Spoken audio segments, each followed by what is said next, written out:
Hello, hello.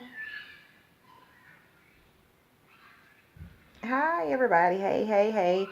I know I'm not going to get no eyes. I'm just going live. I'm just trying to break out of my comfort zone. Don't mind the lipstick. My lips was a little dry, so I had to just try to glossy them up. But um, today I'm gonna be talking about the power of the mind and how we attract things with our mind and how I'm able to go from this depressed, suicidal, um, low self-esteem, blue girl, how I'm able to just how I was able to transfer and blossom into this beautiful woman that I'm growing into today. Um, it all starts within the mind. Like, I had to realize that I'm able to control my actions and how I'm able to respond to them in a positive way, and how me responding to them in a positive way produce positive action back towards me. I just want to give you a little breakdown of a situation that I had over the last month. I just moved into my own apartment. It's been a long time coming, however, but it's actually my first apartment by myself. Um, being a single woman and all, me and my kids' father, we still do co-parent and try to work out a better relationship due to us still. We have three small children together. So I had finally moved. It took me I applied for these apartments May 29th, and as I was sitting there when I first got there, it was 5:55 on the clock. It was 5:55 on my clock on my phone as I read. So there I knew there was a message, and I just knew that it was for me. However, so a couple of weeks later, my cousin got a letter from the apartments, and I almost let it get me. Like, I'm not gonna lie, I'm gonna be honest. I did have thoughts like, dang, nothing happens for me. Nothing correctly, nothing right ever happens for me. Nothing that I want ever happens for me. So I had to kind of trick my mind. Not gonna say not trick my mind. I had to shift my thoughts to something different, because that was a negative thought, like nothing doesn't happen for me. So I had to shift my thoughts to something that was positive. So I had to tell myself, okay, well, maybe my letter gonna come tomorrow, which it was a Friday. So I was like, maybe my letter gonna come tomorrow. So Saturday came, no letter. So I'm like, okay, if it's gonna be for me, if it's for me. So let that go on and on and on. They come to find out that the letter was a denial letter. Once I had sent it to my ain't it was a denial letter. But me thinking like, okay, well, maybe my letter is going to be, you know what I'm saying, something's going to tell me that I'm approved. So I still was like waiting on the letter.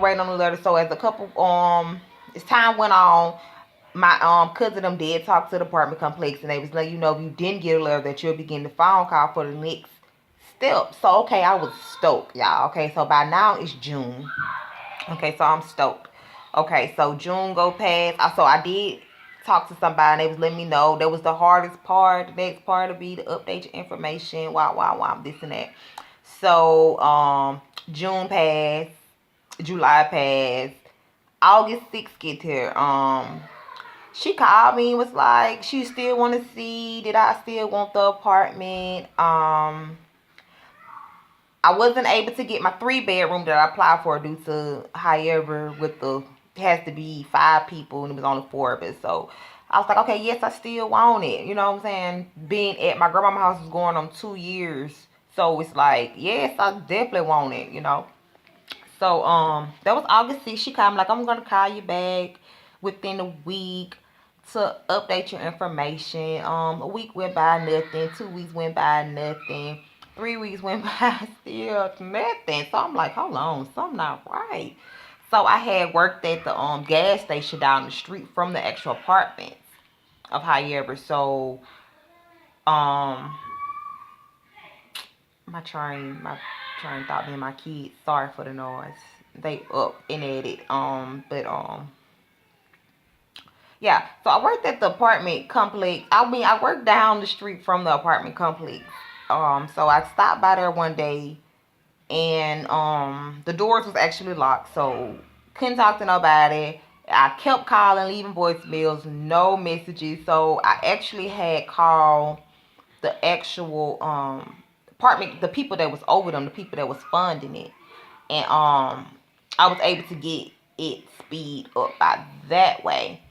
But what I'm trying to basically just say, like, with your mind, like our thoughts, like we can create things. Like, I was determined to move and get my own place and to be able to be stable and financial stable and be able to finally take care of me and my kids and try to do it all on my own. So that's okay. That comes around. Okay, so so what's I'm sorry, y'all. Okay, so with that, I finally did was able to get someone and finally got my process kind of moved on up. So then you had September 27th. I finally got that call about that I'd be able to move the next day and all this, and that. So I was stoked, ecstatic. Mind you, that September 27th is my kid's father's birthday. So I was just ecstatic, like, woo, woo, all, you know what I'm saying? So, boom, I get that call that Friday, like, Miss Dixon, because I was supposed to go pick up my voucher and all this, and that. So it was like, you go pick it up, but I still need you to bring it to me, but you won't be able to move in till Monday. So it's like I went from being happy to like, oh man. But it's like I still knew that I had it. You know what I'm saying? So I still had, you know what I'm saying? It still had me give me hope.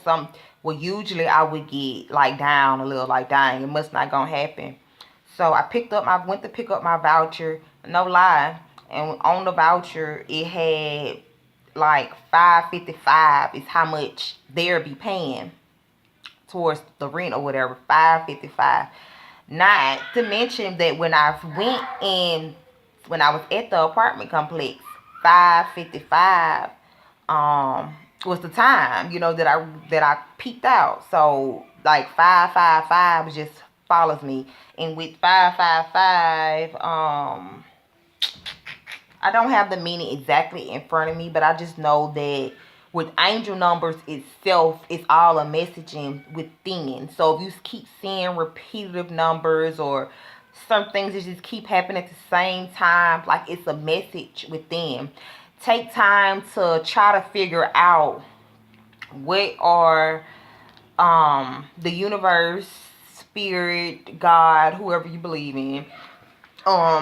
Take out the time and try to just sit down and figure out like what is the message that they're trying to send you. Um, so I finally did get to move in on the 4th. On October the 4th. And as I'm moving in, I'm getting a phone call that I had missed court a couple of weeks prior. Um, and I'm getting a phone call that like I got a warrant, this, and that. And not to mention, you guys, I promise you, kid you not. After between like June and August, between those times, I had a dream like, and I kept telling my aunt and them like, and they can like, I kept telling them like, I'm gonna get approved for the apartment. I was never worried about that part. Knew I was gonna get approved. It was like, but it was some with a warrant. So I'm thinking like, oh, like an old warrant or something like however. So I'm like, dang. So that must what's gonna be stopping me, not knowing like, okay, Sarah Lamb's gonna come after me within 2 weeks. They don't play. But not knowing that this actually was going to happen. Like, I had a couple dreams to come and manifest, but I was able to kind of switch it around just due to, like, so when I tell you guys, like, pay attention to your dreams, pay attention to signs, numbers, synchronization. Shakur, now you gotta delete the whole video, and I can't edit it. Y'all, I'm sorry about the way that I'm talking. I'm just trying to get used to going live and talking this, and that other. But yeah, our mind is a powerful thing. Um, it's so much that we can accomplish just with our thoughts alone. Like, so much. You're fine, girl.